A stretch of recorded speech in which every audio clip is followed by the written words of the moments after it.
Hello, everyone. Hi. Welcome to our insect tasting event this afternoon. I'm going to make this very brief. As you know, it's ideally, can you mute yourselves? If you've been to our events before online, it's better if you can mute yourself for the time being. And then when we come to do questions later, you can unmute yourself if you've got a specific question to ask. The only other bit of housekeeping is if you can put your questions in the chat, there will be a chance to have those to ask your questions at the end. But so that I know who I'm addressing rather than some sort of random iPad 3, if you could change your name to either your first name or your full name if you prefer, that would be wonderful. Just so that, yeah, I know who I'm talking to, and so do our lovely guests. On that note, I'm just briefly going to say welcome to Stefan Gates, who is a guild member and food adventurer, thank you very much for doing this event for us. And also we have Leo from Bug, who hopefully you've all had, those of you that got your Bug kits have had your teriyaki crickets for lunch yesterday. I had mine today and they were very delicious. And we have Eduardo and Francesco. We're not in here, are we? Yes. So you should have. I'm going to hopefully hold mine up. We may have, some of us may have slightly different flavours, I believe, but you should have your crickets crackers to try shortly. So without any further ado, I'm going to hand over to Steph and let's go. Fantastic. Well, hello, all you beautiful people out there. Why am I presenting this? Well, a couple of reasons. I wrote a book all about edible insects. This book here, Insects and Edible Field Guide, slightly dodgy grammar for the title there, but and I'm a big fan of eating insects generally. I made a documentary for BBC 4 called Can Eating Insects Save the World? Again, slightly dodgy grammar for the title.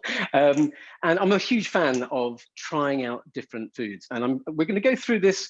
I've got a bit of a structure, but it's going to be quite loose. I'm going to go through various different reasons why insects are really exciting. We're going to taste some. I'm going to show you some that are around that you've probably eaten that you haven't even known about it. And then we're going to hear from Eduardo and Francesco, and then Leo, and then we're going to taste. And you can hang on until then to taste them. We're going to taste them with Sam. Sam and I are going to share our thoughts about the Small Giants snacks. And I'm going to try and use a few different bits of tech to show you various bits of the science of insects as well. But first of all, I'm going to attempt to show you a short video clip, which is a little compilation of shots from the insects documentary that I made for BBC 4. So let's give this a go.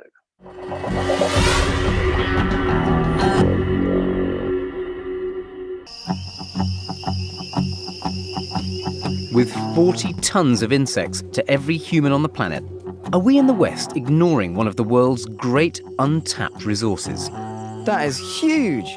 I'm Stefan Gates, and I'm fascinated by the prejudices we all have about what's acceptable to eat and what's not. The little girl is tiny, and she's got a massive plate of insects.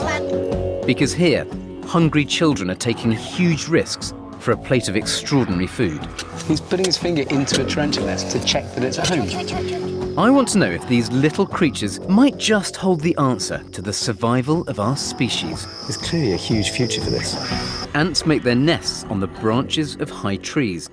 Catching them is a bit of a challenge, which explains the giant pole. In the top of these trees, there are loads and loads of these nests around, and they're full of the ants and the eggs. So what we've got is a big old stick with a net on the end of it. We're going to jam the stick into the nest, waggle it about, and hopefully as many as possible of those ants and the eggs will fall into the basket. Oh yeah, look, there's masses in there. Whoa! They're all flying down.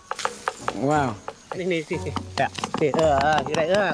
So inside there are all the Like any protective parents, these red ants aren't about to give up their babies without a fight. They bite badly, don't they? Wow. And you're drowning them in there. Ouch. Are there any eggs in here? Oh, there's a few little eggs. Ow! They're angry. Blimey, look, they're going absolutely everywhere. Ow! Ow! And I'm not the only one in pain. A few seconds later, and the entire crew gets attacked. Trouble there. Ants attack.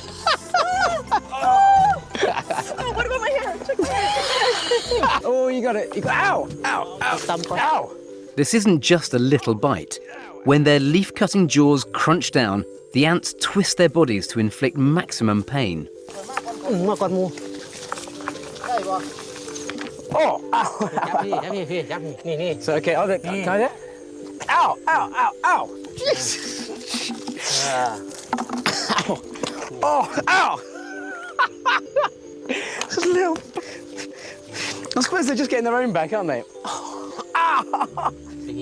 And here's the prize, the red ants themselves, alongside their larvae and pupae. And can you eat them like this?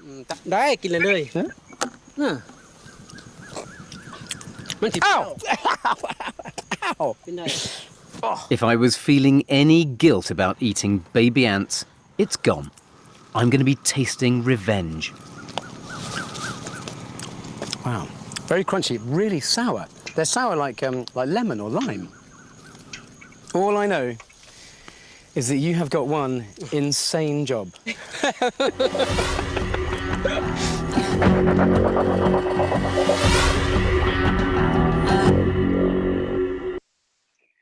Okay, so let's see if we can cut to this one here. Now, can you see my screen again? Yeah. Sam, you can see what I'm going. Fantastic. Okay, so really cheeky one here. So this is a locust. There we are. They're really naughty. Oh, it's gone behind the camera. There you go. So what is an insect? Well, this is a beautiful locust, and insect comes from the Latin for insections. The adult, the adult insect is made up of three main sections: the head, the thorax, and the the head, the thorax, and the abdomen. They're invertebrates. So unlike us, they don't have a spine. They don't have internal bones. Instead, they have what's called an exoskeleton. So basically, this surrounding of them is a plastic substance called chitin. It's called chitinous exoskeleton, and won't stay still. That supports all of its bodily functions. Locusts are really interesting actually, because the way they jump isn't by oops, hanging off the camera, isn't by sort of by using their muscles to jump like we do. What they do is they will bend their legs nice and tight. So when he's ready to jump, they'll bend really tight, and that sort of stores elastic energy in the legs themselves. So it's a bit like a rubber band that's been come here. So naughty, never work with children and locusts. Come here. Yeah. Okay, so they store it. So when you can see it really bent tight, he's just about to jump, and they've stored elastic energy. And instead of using their legs to jump in the way that we do, they basically just let go. And they can use that method of jumping to go really, really high. The other thing about this chitinous exoskeleton, which is actually it's made from polymers derived from glucose, is that it fries really well. So because you got all these proteins. Go here. You got all these proteins on the outside. Oh, okay, I'm going to put him away. He's just too naughty, this one. Because it's got all these proteins on the outside, when you deep fry them, you get a huge amount of the Maillard effect happening, which is the breakdown of sugars under heat, and you get those intense umami flavors. So they're really, really good to fry. Basically, they'll just taste absolutely fantastic. Okay. So that's Stanley in there. They're all called Stanley. Just makes it easier that way. So call them all Stanley. These are slightly different. This is my daughter's least favorite insect to handle. In here, we have giant mealworms. Now, let's see if we can dig them out. Let's come back to the close-up camera again. Oh, yeah, there we go. So here are giant mealworms. Now, mealworms are a really important part of entomophagy, which is the eating of insects. And that's because they just multiply so easily. They generally feed on waste products, things like wheat chaff, some rotten veg sometimes, and they multiply very easily. They don't need any heat. Sorry, they don't give off any heat. Now this is where I'm going to attempt to use my other camera. So I'm going to go onto here. QuickTime player. Oh, they're trying to bite me. Get off. Okay, and then I'm going to try and show you what's going on using an infrared camera. So here is my infrared camera. Ow! Oh, blimey! Ouch, ouch. Okay, so I need to get rid of some of the sawdust, actually. Here we go. Sorry, worms. There we go. Get rid of some of the sawdust. And you should just be able to see that my hand is a brighter color than the insects. And that's because my hand is warm. So my body is burning fuel and keeping my body warm, whereas the insects don't do that. So they don't control the, don't control their own body temperature. And that means that they burn a lot less fuel than mammals. Right, now let me see if I can get one of the locusts out. Let's see if they're going to behave just for long enough. I need to show you one of those on the camera. Whoops, okay. Oh, he's such a jumper. Come here, come here. So what you should really do when you're handling locusts is hold them in your hands and then just take your top hand off and you should be able to see it. Okay, so again, just about see the locust there. That's the this dark shape here. And it's, oh, he's gone. And it's colder than my hand. And again, it's not burning any fuel like a mammal would do to keep its body temperature right. So we burn a huge amount of fuel to keep our body temperature at about 37.5 degrees. And it takes up a vast amount of energy to do that. So let's just close that one, stop the share there. Very good. Okay, so it takes a huge amount of our energy and a huge amount of the food that we've eaten to keep our body at that temperature. And that's one of the big reasons why insects are such, nearly through the wall of the kitchen floor. Georgie would have a fit. Such a good reason why they're so good for the environment. Now, a lot of the time people talk about insects and sustainability. Now, that's because insects use up a lot less land. Okay, there was a short image in the video clip at the start there that I showed you, which was in a cricket farm in Thailand, where they farm crickets basically in huge tubs, big boxes, probably about the size of a kitchen island. And the way they keep them in there is just by putting one layer of packing tape halfway up the box. And so the crickets climb up to that, and then they can't climb over the packing tape, the brown tape, and they fall back down again. So they keep them in those, all fed on waste products, basically rotten veg mainly. And it produces a vast amount of protein using very small amount of space. Also, they don't take up much water, and the water load of beef, for instance, is enormous. They don't take food out of the food chain because they're generally eating waste matter. Much lower CO2 emissions. So you probably know this already, but ruminants, especially cows, chew the cud, and they belch a vast amount of gas every day. And the figures are really difficult to work out, but one of the most reliable ones says that they belch about 600 litres of gas every day. And that's because they basically vom up some bacteria from their rumen, and that helps to break down the cellulose, and that's how they manage to get nutrition out of it. We can't do that because we're not ruminants.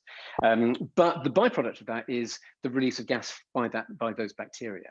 It's a bit like yeasts, creating CO2 and things like that. Now, about 30 litres, sorry, of those 600 litres of gas produced every day are methane, which is a particularly potent greenhouse gas. So those are really important reasons why it's good to eat insects. Other reasons are just biodiversity. It's great having a big variety of insects because they're good for the soil, they're good for the plants, they help pollinate, lots of different reasons there, and they're part of a food chain of insects that pollinate as well. Then there's the cost. Now, that's an interesting one, the cost of insects. If you go to Thailand, northern Thailand and Vietnam, insects are not poverty food. I think a lot of people think that they are, they're the food of the poor because they can't afford anything else. That's really not the case. They are a premium food, especially in northern Thailand, where you'll get stalls on the side of roads, freshly deep frying locusts and crickets and things like that. And they're not cheap. They're a real treat, and you buy them as a treat. On the other hand, crickets and mealworms are much cheaper. There was a clip of also of a school where the kids went out at night, and they all brought a bag of live crickets in the morning. They hand them over to the catering staff, and they cook them as part of the meal. They're very cheap. Mealworms, again, really cheap. And cost could be one of the reasons why we start to eat more insect protein. Another reason is nutrition. Now, a lot of people would say, well, if you want to save the planet, eat vegetables. You don't need to eat any meat at all. Well, yes, but there is a particular flavor profile that you get from animal protein, and that goes for insects as well, which is pretty hard to replicate. And they are very high in protein. Things like mealworms are around 70% protein, so it's really good. So nutritionally, they're pretty good, pretty low in fat mostly. But obviously, the reason why people would eat things or not is really all about taste. Now, if you eat fresh insects in Southeast Asia, then you'll find that they're incredibly tasty. In the UK, it has been much more difficult. So up until now, you've had a lot of packs of dehydrated insects, and they start off as a gimmick. And they sort of evolved from one thing to another. But I think now that it's much more exciting. Oh, bless you, whoever sneezed just then. And now it's much more exciting because people are beginning to use them in a much more cook-like way. So rather than the shock and the horror, which frankly, if you want to have a gimmick food, then go for it. But it becomes more interesting, I think, when people are really looking for flavors and things like that. So you've got stuff like this. Cricket pasta, this company called Bugsalutely, with cricket protein in. Now, I don't know if you're aware, but basically the protein is a big word on the nutrition scene, for good or for bad, to be honest. But it's the source of your protein has become a very interesting idea. So if it's sustainable, if it has eco credentials, then why not put it into foods?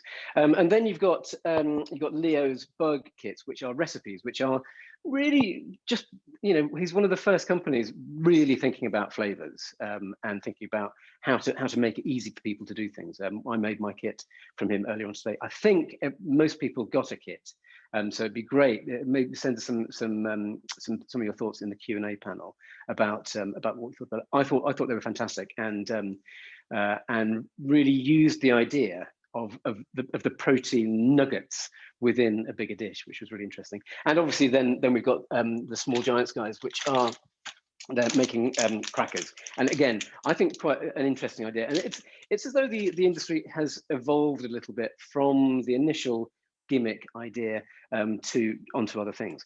Now, the other interesting thing that I just want to have a look at is this idea that you're eating insects anyway. Now, if you have a look at this pack here, this is some Haribo chamallows. Now, Haribo chamallows have got an interesting ingredient. If you can see that there, it says color carmines, just there, color carmines. And you might wonder, well, what are carmines? Well, this is what carmines are. These are funny little, they look like little sort of grains of gravel. They're incredibly hard. They don't really, they just look like, dusty little bits of gravel. So what we're going to do is take a little pinch of these babies and put them into my little mortar and pestle for a little grind. Okay, so I'm going to grind these up.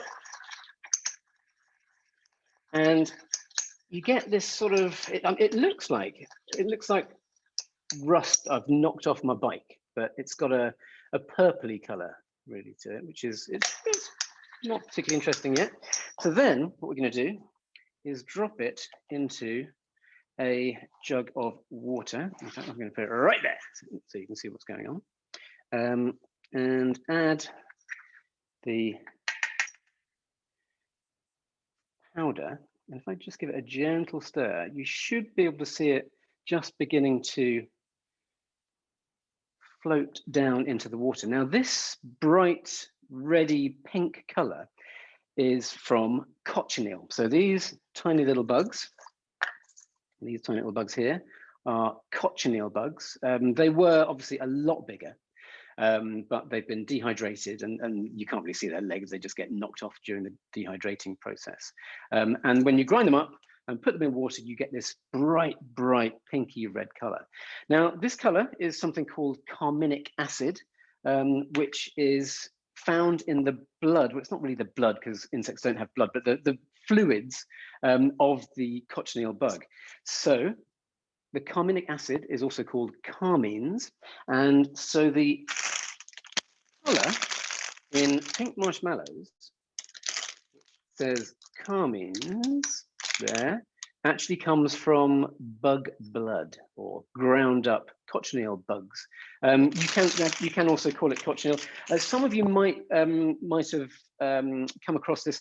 It used to actually be called, in fact, you can occasionally still buy it in Sainsbury's as a little bottle of cochineal, and it's a really strong red colouring. The question is, why do Haribo use cochineal rather than any number of other food colorings in their products? Well, it's because they want to say it's got natural coloring in it. It's still got an E number. Cochineal does have an E number as well. I can't remember which one it is. Is it E120? I think it's E120. But you can also say it's a natural food coloring. The other thing about cochineal, which is really interesting, is it's really robust. So with lots of other colors, when you cook something, then it will dull down. It'll sort of start going grey. Cochineal is really robust. It will stay bright red or bright pink during the cooking process. So I just think that's quite interesting. You've been eating this. I believe, I think Campari used to be coloured with cochineal, and certainly quite a few products were and still are. Again, so that they can say that they're using natural colorings. They don't say it's an insect. It's not vegetarian. It's an animal product. But there you go. Now, just a quick other tour of some other insects. Now, how are we doing for time? Not too bad. These here are fat-bottomed ants. Now, that is the whole ant there. They are absolute whoppers. Huge ants. They've got a really smoky flavour. They've been tossed in salt and MSG and a little bit of lime, so they're quite piquant, and I think they're pretty good actually.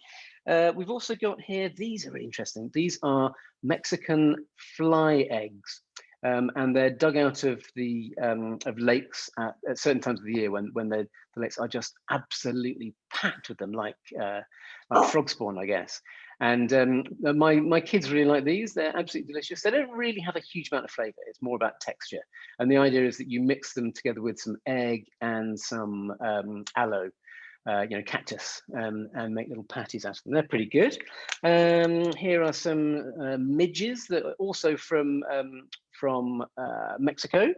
What have we got here? Oh, this is quite interesting. These are some of my toenail clippings, which I was going to make into a cake, but I never got around to it. Then you got your basics, really. These are that fits in quite nicely there. That's a locust in there, ready to eat. And again, you get quite a lot of these things freeze dried.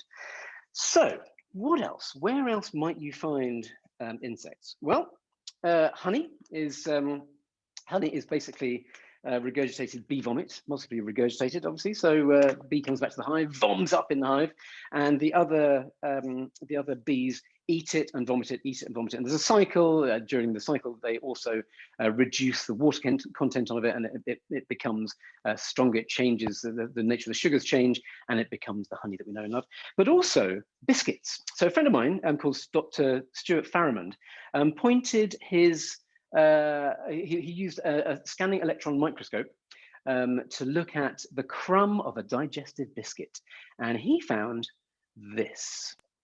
So these are various different insect legs, and they're probably from aphids. He couldn't identify what insects they were from, but basically anything harvested from a field and made from flowers, basically anything from a field will contain thousands and thousands of fragments of insects.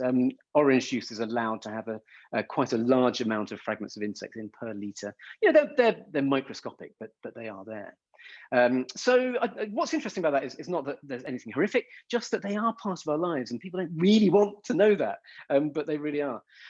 Another really interesting thing, I think, is the idea that you know, a lot of people say, well, is it just because, you know, it's a gimmick? You know, why should we eat new foods? You know, we got all these foods. I think it's Michael Pollan said, don't eat anything that your grandmother didn't know or didn't cook.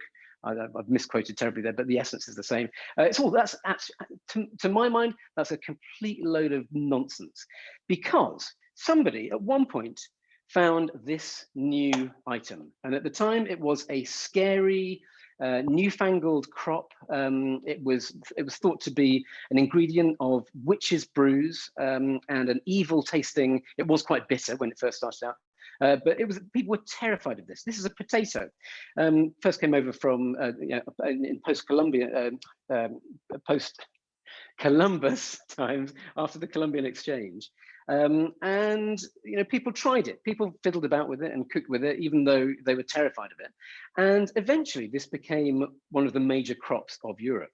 Then what happened? Well, people didn't continue evolving. They didn't find the new thing. They didn't find the insect, the new potato, what might come next. And so when there was a terrible crisis with potatoes during the Irish potato famine, well, it was across Europe, but particularly bad and exacerbated by the English in Ireland, millions of people died, and it really tore apart Ireland. And that's because they stuck with one breed, one species of potato, and didn't diversify. So the idea that we should be neophiles is quite strong. You know, we should be looking for different sources for things and change the way that we you know, impact the world. Okay, so I've got various different things there. I've shown you those. Anything else I need to tell you? The cocoa pod actually is another classic example. I don't know if you've ever seen a cocoa pod or tasted one, but before a huge amount of different processes happen to a cocoa pod, it doesn't taste anything like chocolate. In fact, it's revolting. It's very, very bitter. And again, somebody has played with it and toyed with it, and over the years has come up with something absolutely extraordinary that people eat too much of, but also makes people incredibly happy. And so neophilia, I think, is a good thing. And I know that lots of people say, oh, you shouldn't fiddle with food. Why do we have to always try new things? Why is it so gimmicky? But, you know, at some point, a lot of the foods that we eat just simply didn't exist. And I believe that our lives are better for having them. Okay, I think it's probably about time. We're nearly at past. We've got Francesco and Eduardo from Small Giants. And before we eat their products, well, before Sam and I did, you might have already eaten them anyway, we thought we'd like to hear from them. So Francesco and Eduardo, are you happy to give us your little presentation now? Sure, we can do that. Can you see my screen? Yes, I can. Okay, perfect. And Francesco, do you want to start? Yeah.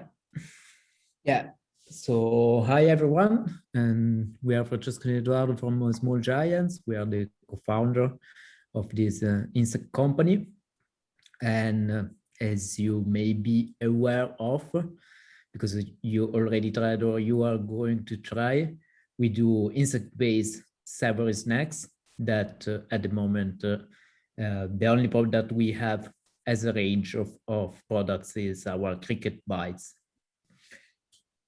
We decided to start this company and to develop our idea because we didn't exactly understand why in Europe, not just in Europe, but in the West world, we were not eating insects. And we were very amazed by that, because we knew and we started knowing, and then in the last year we're getting more and more information that they are very sustainable. So they are a very sustainable source of food, and at the same time they are eaten by more than 2 billion people all around the world, and they are pretty tasty. So it's just to understand what is the best way to start eating them. So for us, the best day is to do something people are already familiar with. So in the case of our product is snacks and is crackers. So instead of using like whole insects, we thought the best idea would have been to have an insect flour and to add and to enrich some products we are already familiar with, such as cracker with this very high protein powder. So we started everything with our previous brand that was called Criquet, and after a while, we have been moving to the new one that is this one, and is Small Giants, and we have working a lot on the flavor because we think the flavor is just fundamental to have people trying insect for the first time and also fall in love with insects. So understanding insects could be part of our diet. And we want, with our snacks, what we think is very important is just to move forward and to have something that is really entering in our everyday life. So I'm not sure of the time because I was not looking at it, but I think I will pass the word to Edo. Yeah, that can you hear tell me? you. Yeah, we can hear you. Okay, perfect. And so we have, as Francesco was saying, we have created this range of cricket cracker bites, and they all got 15% of cricket flour, and we use it because it's really high in protein. So the total protein content of the product is 22%. They're really high in vitamin B12, which is a really important vitamin, is an essential vitamin, and it's particularly lacking in vegetarian vegan diet. So it's quite important for us. It's also important for our immune system. And so like we all know why this is important for us. And they're also source of fiber and yeah, all natural ingredients. Yeah, since insects are like we have seen before, like insects are totally natural ingredients. And yeah, in our snacks, there are no added sugars and they are oven baked. So we wanted to create an healthy snacks that was like not fried really, but more oven baked. And many of you may ask why 15%. And basically it's a balance between the cost, as Stefan was saying, like not like it's not really super cheap. Insects are not really super cheap at the moment, also because it's a niche market. So at the moment we really need like a lot to grow the demand for this type of product, and probably we'll see the price of crickets going down in the future. And also it's a right balance for our type of product, because we wanted a product that was like nutritional balanced, and we didn't want to have like a really super strong protein content. And also for the texture is quite important, like to keep like around 20%. After that, you may have some problem, and actually we had to like focus a lot on the texture. I think it's quite pleasant, the texture of our products, but like I want to hear from you guys. And we have 3 flavors. I think most of you received a couple of flavors. So their flavors are rosemary and thyme, tomato and oregano, turmeric and smoked paprika. And the first one is very herbal. I think it's good on its own, my personal opinion. Tomato and oregano is quite good with cheese. And turmeric and smoked paprika, I think is very good with hummus. And 2 of them was won Greatest Award, and we are also a plastic neutral certified company. I think that's it for us. And yeah, probably Leo. So Eduardo, just before we talk to Leo, Yeah. I just wondered one thing, and that is, what is the main pitch? Because you've talked about, and I've done the same thing. I've talked about a whole bunch of different things. You're cool. The packaging is called Small Giants. You know, it's definitely using the insect, the entomophagy idea as a sales pitch. But is it about taste or nutrition or adventure, or how are you expecting people to eat them? Is it a some crazy idea to begin with, and then they're going to enjoy them and start eating them more, or is it? I'm just interested because the gimmick tool is a great idea, and the adventure is a great idea, but that only happens the first couple of times, and then you have to move on to something else. How do you see people eating them? Yeah, actually, we want to appeal to the general public, so we didn't want to use the whole insects because of the gimmick effect. We are not interested into that, like, because as you said, like you eat once, maybe twice, like you let a friend taste it, and after you're not. So we wanted to create really a product that could appeal to the general public. Also because like not many of us are as brave as you are, so probably like whole insects may like I don't know, not too many people may like it as a first idea. So we created this range because I think it's the best way to try insects for the first time. It's the easiest way. And once you get to the idea, you maybe try something else, the recipes from Bag and also other products. But what we want to do is to create a product that has a relevant amount of crickets. It's approximately 3-4 crickets per cracker in our products, so it's quite high. And you taste it for the first time, and you get used to the idea. And how much are you selling them for? So one pack is 150. Actually, at the moment, like we sell in Sainsbury's, in 70 Sainsbury's shop, and over there is 125. So I think it's reasonably priced. Okay, fantastic. Okay, well, we're going to come back to that and come and try them after we've heard from Leo. So Leo Taylor from Bug. Leo, are you all set to talk to us? I am. Yes. Hi, everybody. Pleasure to be here. Actually, quite an honour because Stefan was the guy who got me into insects in the first place. But I'll tell you more about it in the presentation. Can you all see my screen? Yes, I can see it. Perfect. So hi everybody. As you all probably already know, my name is Leo. I'm the co-founder and CEO of Better Universal Grub, otherwise known as Bug, and we make it easy to cook delicious insect meals at home. And a question I get all the time is, Leo, why would you do such a thing? So I actually grew up all over South and East Asia in countries where eating insects are relatively common. So Thailand, Cambodia, China, amongst others. I'm half Thai, my mum's Thai, my dad's English. But it wasn't really until 2013 and Stefan came out with this documentary talking about how insects could play a big role in addressing our food and sustainability issues that I became interested from a more environmental perspective. And this was crazy to me at the time, seeing Stefan go back to the places that I'd grown up, talking about the foods that I ate and how it could solve some of these huge problems. But anyway, back in 2013, I had absolutely no idea what I was going to do with my life. So I went off, studied architecture, and actually pretty quickly decided it wasn't the career for me. I ended up going down sort of the design route. So I designed for food and sustainable, health and sustainable focused food brands. But thanks in large part to Stefan, I had this interest and fascination for insects and just wanted to start experimenting with them, really. And this is sort of the time I met my co-founder, Aaron, who was actually making burgers and sausages out of insects from his kitchen, selling them to his local community. So we met up and before we knew it, we were shooting insect recipe videos out of my parents' garage on really, just as a hobby on the evenings and weekends.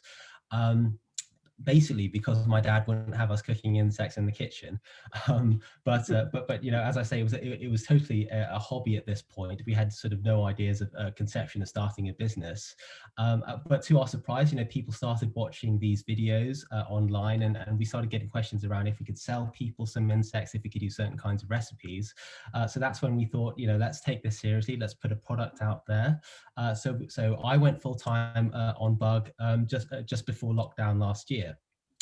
But the big question, and I think Stefan and Eduardo and Francesco sort of covered this: why bugs? Why are they so exciting? And more than that, why are they necessary? So 1/3 of the environmental crisis starts with the food system.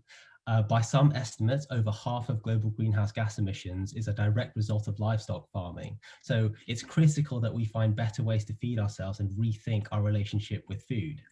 Amazingly, insects are one of the cleanest, greenest, most efficient, most sustainable protein sources in the world. And to give you an idea, crickets produce 2,000 times less CO2 and consume 22,000 times less water than beef per kilogram of protein. But they're also unbelievably good for you. Crickets, for example, are up to 70% protein. That's 3 times the amount in beef. They've got more calcium than milk, more iron than spinach, more potassium than bananas, more B12 than red meat, more fiber than brown rice. The list goes on. So they really are a superfood, but they're also delicious. 80% of countries around the world eat insects in some form, not because they have to, but because they love it, because insects are tasty. So in many ways, we in the West are the weirdos. Unfortunately, it's currently extremely difficult to incorporate insects into your diet. No one knows where to buy them, and no one knows how to cook with them. So this is exactly why we created the Bug Kit. We've got 3 incredibly delicious cooking kits designed to be flexible around popular everyday meals. So we've got a sticky ginger sesame and teriyaki cricket, perfect for really any stir fry. A crunchy cricket with Italian herbs, garlic and black pepper, great in any pasta or salad. And a buffalo worm falafel mix with parsley and harissa, great in again any salad, pita or wrap, and that's using a powder, so you don't actually see the insects in that one.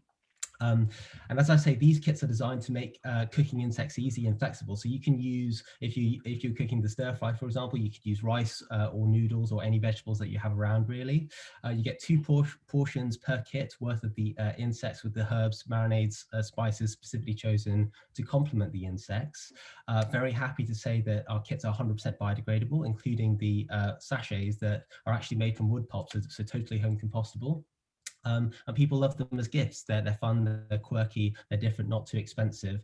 And for a protein product, has quite a long shelf life. So currently 6 months, but looking to get this up to a year or more. Initially, we're looking to sell this direct to consumer through our website as both a subscription and an individual purchase, starting from £5 per kit. We're right in the middle of closing our fundraising round now, so we're actually looking to launch these properly later in the year, towards autumn time. So the kits that you've got are actually samples and prototypes actually for the moment. But we're also building a bank of mouth-watering recipes on our website that look and taste delicious and that people actually want to make. We ultimately want to be the go-to website for insect recipes and make dishes that excite and inspire people's palates. And we're already creating quite a buzz. So Prue Leith, the celebrity chef on Bake Off, judge on Bake Off, has cooked up our recipes in a series of posts on Instagram. So she described the crickets as having a nutty and earthy flavor with a delicious crunch. So some of our customers, Asia said, "I'm telling everyone I know about you." Laura said, "I love the recipes, found it really interesting trying insects for the first time." So just a snapshot here of what some people have been saying online. And who's in our team? So obviously, you know, we're a startup. We're currently a small team consisting of a designer, insect scientist, and a head development chef. So I'm Leo, our CEO. My background's in design. I've designed for a number of health and sustainable focused food brands, selling thousands of meals into the UK's biggest supermarkets. My co-founder Aaron is an entomologist, so he was previously at the London School of Hygiene and Tropical Medicine, and he knows more about insects than anyone I know.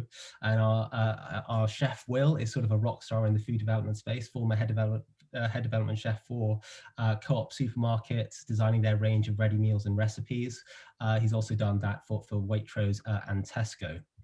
And our vision is for a world where insects are available wherever meat is an option.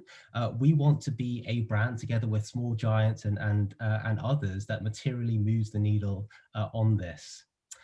Thanks everybody. Look forward to your thoughts on the kits and to answer any questions. Yeah, well, we've been getting loads of comments already. We're going to save that for the Q&A after we've tasted a few things. I made the teriyaki crickets. Here is my the remains of mine.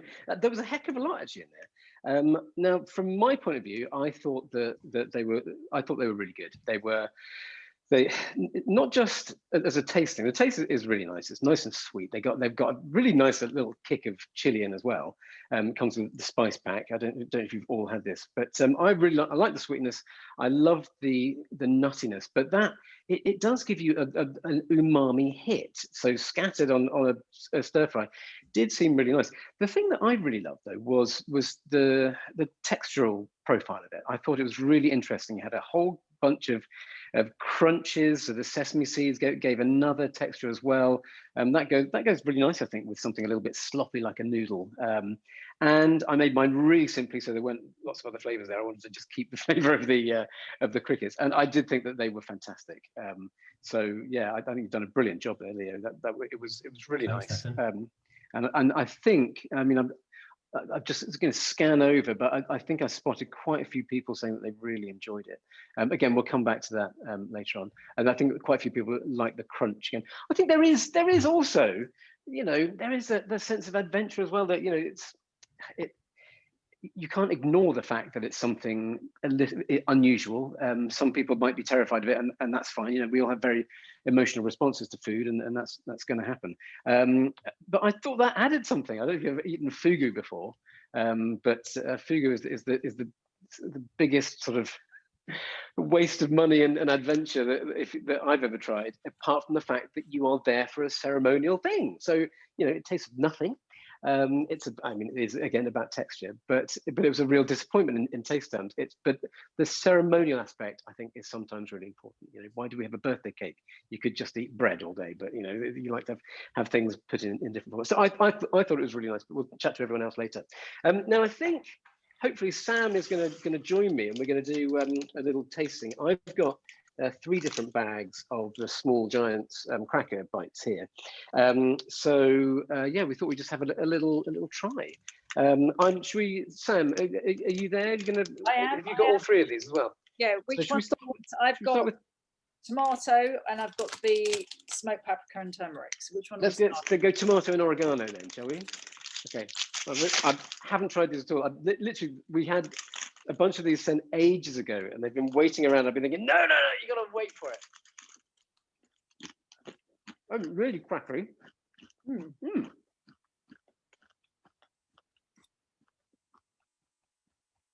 Yeah, I'm getting the tomato there and the oregano.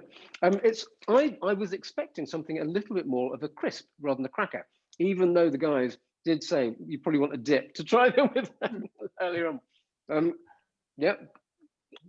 A good hard consistency. I'm going to see if I can grab something from the fridge. What do you reckon, Sam? Yeah, I definitely. I think they would definitely lend themselves. Someone did say on the chat, good with a glass of wine. A bit early in the afternoon for me, before dinner. I've got anything in the fridge. Unfortunately, I wasn't that organised. I didn't get a dip. They really, the flavour's lovely. And to tell you the truth, if you dish these up, and put them in a bowl, and didn't tell anyone what they were made with, I really don't think people would. They're not going to think they're made with anything odd. Yeah. They're just going to think they're regular crackers. Yeah. And the question is, would that be missing the point, really, if you don't think of them as something odd? But at the same time, they have to work on their own, don't they? Yeah, I think definitely I would agree with that. But you mentioned the word wine, which means I'm allowed to have a glass of wine. Well, you are, yeah. What I'm thinking. Unfortunately, I'm in my study, so I don't have a fridge. Not yet. A fridge in my study. That would probably be taking my job to the nth extreme. No, they're. Oh yeah. Oh, a little white Rioja. Yeah. Later, I won't eat all of them now. Otherwise, I won't be able to enjoy them later. That's really nice. I think you have to have something with them, otherwise they would be too dry. Having it on its own was too much. Having a little something actually really nice, just dipped in Greek yogurt. Okay, I really like that. And the other one that you've got is. I've got these. Turmeric and smoked paprika. Yeah. That's a little tickle of those.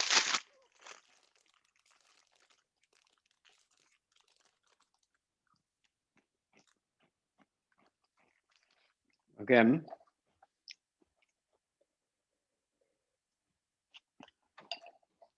Oh, it just does go really well with a glass of wine. That's really interesting. Nearly dropped my AirPod into my wine there. So these ones I think definitely would. The other ones I would quite happily eat on their own. These, I think I definitely want to eat these with a dip. Yeah, I think you're right. Much the flavour, but still lovely. Yeah, I'd say quite subtle. I've also got a third one. I've got the rosemary and thyme. So I'll try that. Oh, that's much stronger. Now that is That's really interesting. Do you don't have these ones, Sam? I don't. I'm afraid, no. So that's much more Italian and a bit more not sophisticated. It's got a whole extra depth of flavors there, which is really, now that's really interesting. I think that's my favorite of the lot. I got the best ones. And that is, I mean, it feels very much like a and it's like when you use your leftover sourdough to make some crackers and scatter in herbs and things, and that is really good. I think that is fantastic. But then does it work? There's a lot of love in the chat actually for the rosemary and thyme ones. So okay. Now I've got a visitor who wants to try them first. Yeah, here's the cat coming in. I think it must be raining outside. Well, but yeah, there's a lot of that I really like those. Thyme, definitely. Yeah. So should we have a little peruse of the chat? Sam, do you want to do that at the same time as me, and we can pick out a few things? I mean, yeah. I mean, I did have a quick question. Were you asking about saying we insects, figs? Does that count as eating insects or not? As the wasp, is that the wasp disappeared or disintegrated, or does that not count? Say that again. The figs. So isn't it a wasp? They're pollinated by a wasp that goes berries inside or something? Or... Yes, I think you're right. Do you know what? I don't know enough about that, but in fact, somebody else might know more about that than me on the chat. I have heard this. Yes, it's true. I mean, the insects are everywhere. You know, you're breathing in live microbes and everything that you eat. Well, most of my food is covered in cat stuff, I guess. But is that a worry? I don't know. If you're a vegetarian, I guess it's problematic. But if you're not eating insects on purpose, does that change? God, we get into moral relativism here, don't we? It becomes very, very tricky. So I can't answer you on the figs. I should know that one, but I don't. Okay, so what have we got here? Kate Hawkins did confirm that Campari used to be coloured with cochineal, not anymore. Yeah. We got a question for Leo here. How's the response been regards falafel versus the stir fry? And does he reckon the stigma around eating the whole insect is changing in the UK? What do you reckon, Leo? Fantastic question. Love this one. So actually, it's been so interesting for us. So I should preface this with saying that we tested these boxes last year. So we spent about 6-7 months last year sending out these recipes, and a big part of it was understanding exactly this: do people want powders or do they want the whole insect?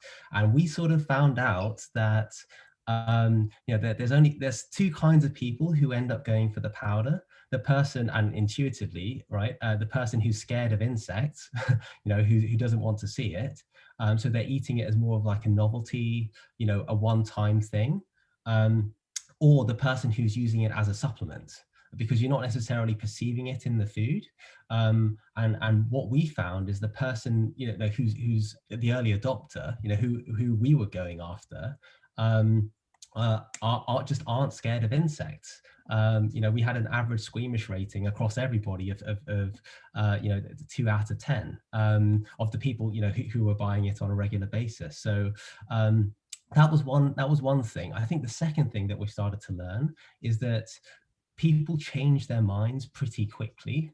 Obviously this varies from person to person. Some people, everyone sits on somewhere from never going to touch it to to no problem at all. But when you get people somewhere in the middle and you allow them to eat a delicious whole insect meal, that sort of changes their mind quite quickly. Over the course of a meal, we found that people were going from being very squeamish to actually plating up their tacos with crickets by the end of it. So the question, are people changing their minds? I think certainly, that's where we're trying to get to. That's sort of the challenge we face, and I think the way we're going about this and the way we're thinking about this is just being very honest with what insects are as an ingredient and trying to celebrate them in order to do that. Okay. Now, just going through the chat, lots of people saying that they love the rosemary and thyme ones. I think that was most people's favourite. I know Ramona asked whether, if you wanted to try some of the insects that you were showing us at the beginning, Steph, where would you purchase them, or can you not purchase them very easily in the UK? Well, the problem of live insects is really difficult. Which is why you get so many products that use dehydrated. There are live insect producers in the UK. They're pretty small, but things like the ants from Thailand, they are impossible to get. You can get them in cans, and I find them really unpleasant. I think they're horrid. So you have to be there to get ants in northern Thailand. It's really a fresh food, so sadly not. I mean, the thing that you can get is go out and forage in your garden. I think one of my favorites, both in terms of how quirky it is and how delicious they are, is woodlice. Now, woodlice, I mean, they're very closely related to shrimps. They've got a real sweet flavor to them. They're easy to collect. I mean, the best thing to do to them really is chuck them in boiling water and then give them a roasting or a very quick fry, and then you have them as prawn cocktail. You know, woodlice cocktail is really good. I promise you, it's really good. I mean, the problem that you get in the UK is that eating insects, if you forage them, is calorie negative. You use up more calories collecting them than you do eating them. It's a bit like eating celery, I guess. You know, the metabolism phase. Oh, my cat's trying to eat all the worms. Go away. So yeah, that's the one sort of slightly problematic bit. Cheeky, really? So sorry, everybody. So come on, you come. She's not the star of the show.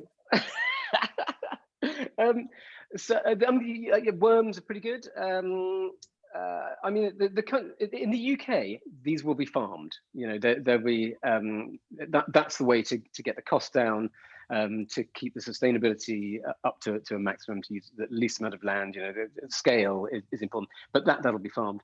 But yeah. You can buy them. You can, if you're really interested, you can buy locusts. I buy my locusts from companies that sell insects for animals. So if you have a snake or a lizard that needs to be fed live locusts or ants or flies and things like that, they'll send you packs of them. So they literally come in the post. The locusts are literally posted, and they're relatively cheap. But again, I think a couple of times it's been mentioned that this is not necessarily cheap protein at the moment. Farming them is really cheap, and foraging yourself is obviously really cheap. One of the really interesting aspects that I found is one of the guys that I think we gave one of the BBC Food and Farming Awards to at one point. He's working on he's a South African, and they have a huge farm which is creating insect protein for animal feed. And this is, again, it's another way to help with sustainability issues. So, again, as Leo said, protein from insects has a very low eco load. And so if you swap some of the feedstock that is currently fed to animals, and they're fed kilos of stuff to get 1 kilo of meat back. I can't remember what the stats are off the top of my head. But if you can replace that with something else, then there's a huge benefit to be found.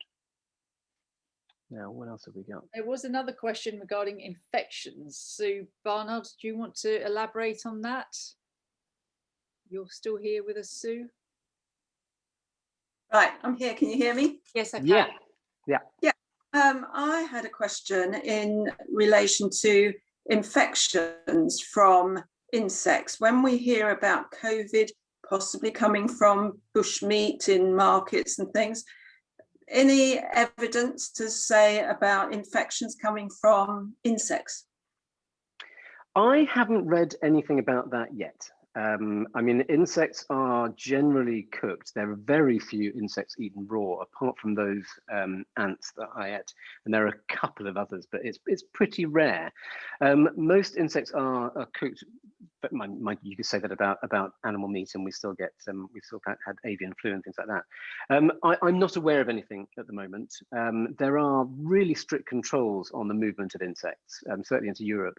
The EFSA, the European Food Safety Authority, or is it Standards Authority? Safety Authority, I think, is beginning to approve certain insects on a broader scale.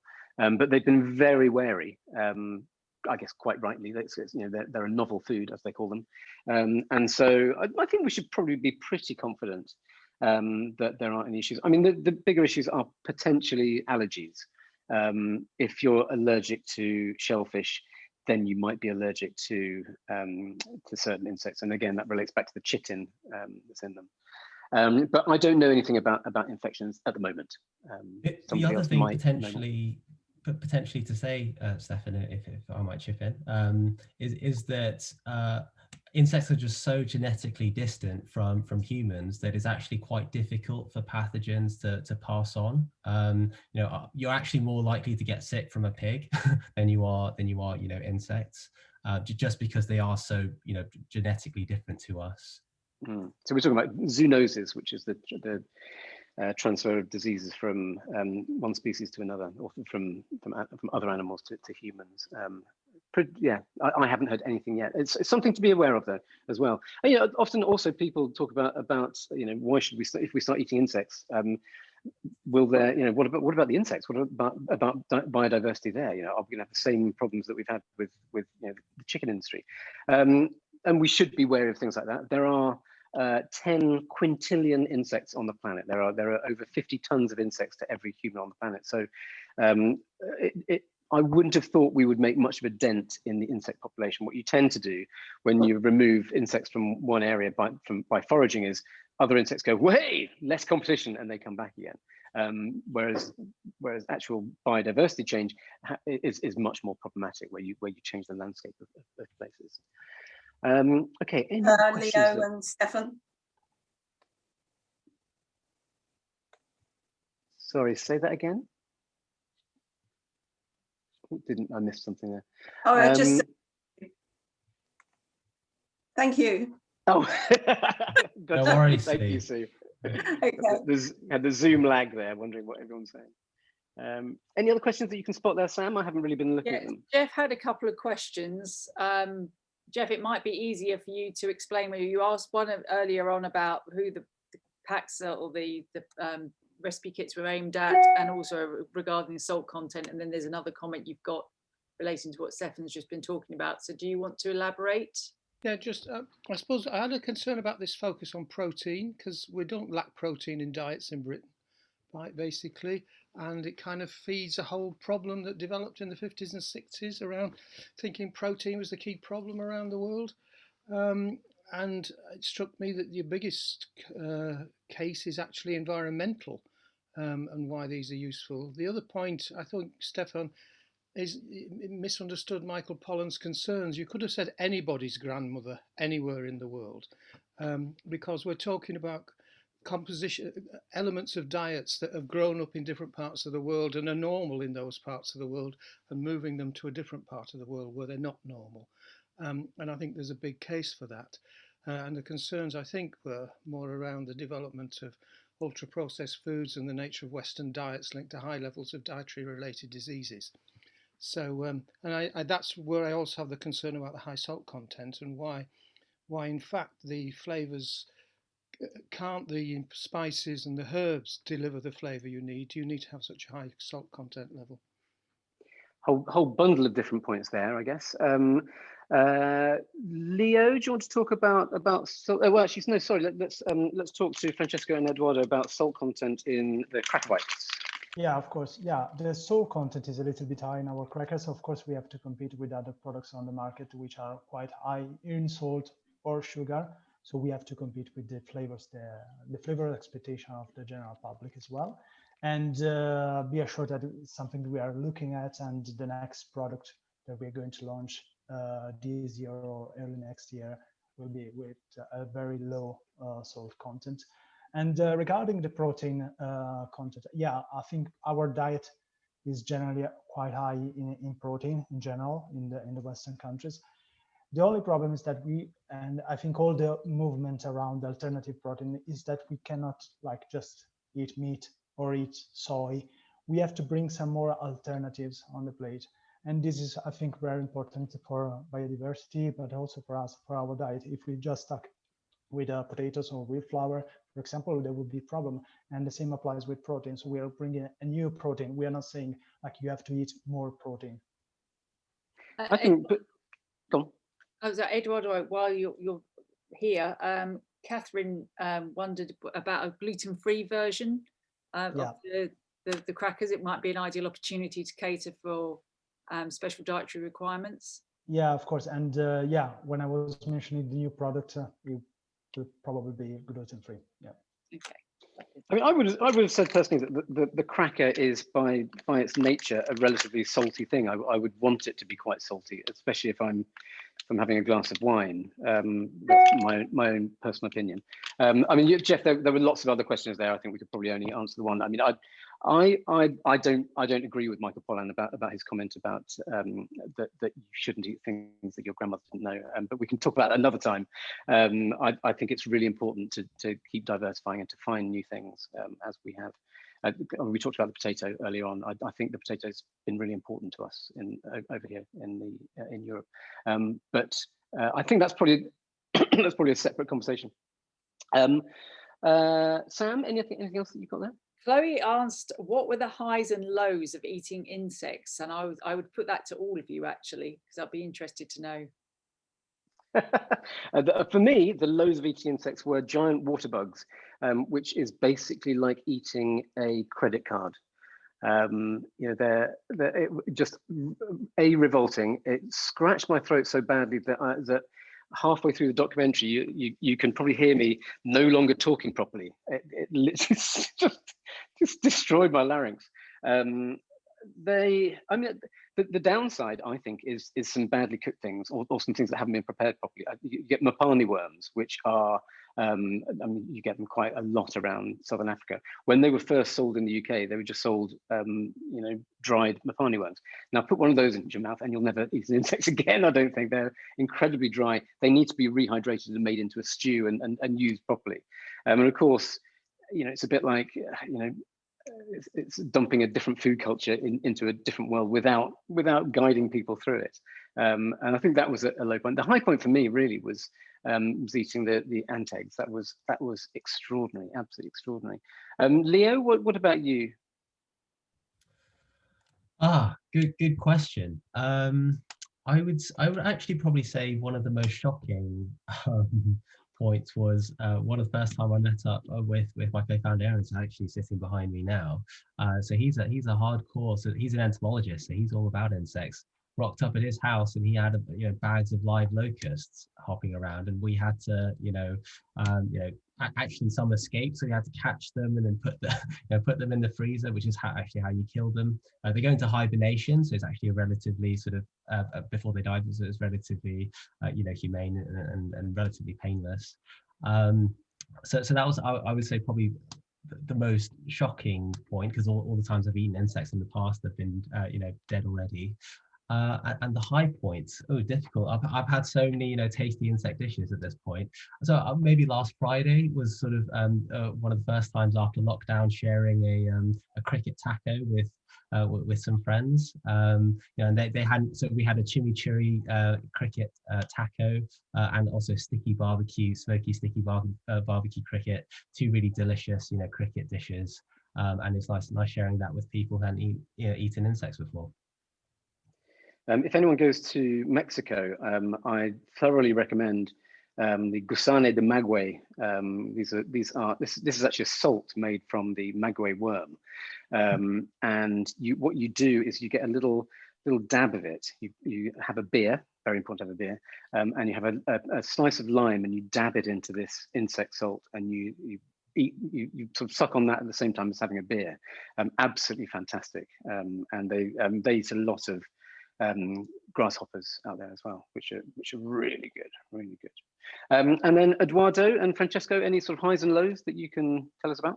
I think I don't know, like Francesca and I were invited to a dinner party where there was like also a person from South Sudan, and he brought some smoked termites. I'm not sure about the pronunciation, but these little critters were delicious. Like they are really high in fat, and since they were smoked, the result was basically a flavor like smoked cheese, like I don't know, like I'm Italian, so I think about caciocavallo or provola cheese, something like that.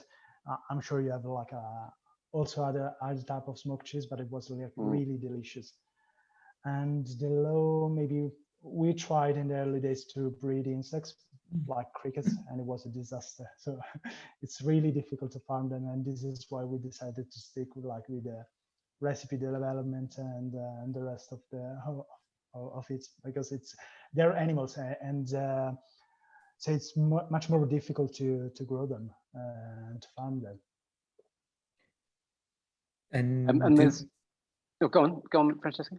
Yeah, to me the law is sago worms, but actually it's not because of the taste, but just because of the preconception I have of it. So it's more visually, I don't like them visually, but then after that, when you have a taste, actually they are not that bad. So, but this is very related with anything, with all things, edible insects. So it's more about what you have in your mind than what they do actually taste like. Because in the case of sago worms, that I don't know how many people are know about. Yeah, visually they are kind of very disgusting to me. They are big and fluffy, and I really don't like them. But then actually, when you have them, I mean, and another problem that we were discussing about is that yeah, in the UK, yes, and in Italy as well, it's very difficult to find, let's say, the real insect as it could be in countries where it is eaten as a traditional food. So you usually have the hydrated insects that is kind of different. Yeah, fantastic. Okay. Oh, the cat seems to be enjoying the turmeric ones. There you go.